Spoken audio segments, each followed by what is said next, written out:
जय जगन्नाथ। नमस्कार।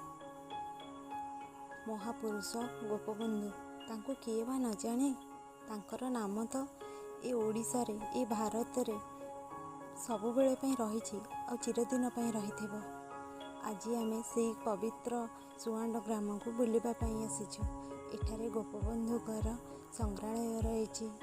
एठारे तांकर षठी घर रहिछि जोटा कि गोपबंधुकर जन्मपीठ अटे।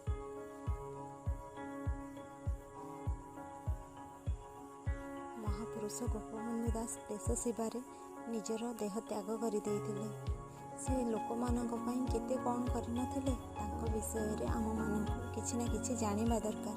आमे जदि न जानिबा ताहले आमे बहुत पछरे रहि जिवो।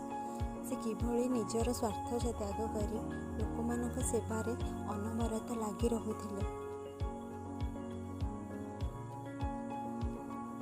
आज स्कूल छुट्टी थिला ना, रविवार थिला, सेथिपई आम झीर बहुत इच्छा होता आसवा तो आम ताकू नहीं आसीचु। आम आज साइकेलिंग करिके आसीचु। साइड्रे षठी घर रहीगला सेठिके जाइपारिलु नहीं। आगुरी बहुत थर जाइचु। एबे एपट साइड्रे संग्रहालय रही जोटिकी गोपबंधु केमिति कारावरण करथिले, केमिति लोकमानंकर सेवा करुथिले। आपण माने मध्य एही महापुरुषंकर पवित्र जन्मपीठ को आसिकरी बुलिकी जातु। ये देखंतु आसीगला गोपबंधुंकर संग्रहालय। संग्रहालय भितरे वीडियो करिवार अनुमति नहीं तो वीडियो करि हबो नहीं। एबे हम जाउछु बुलिकी आसीबु।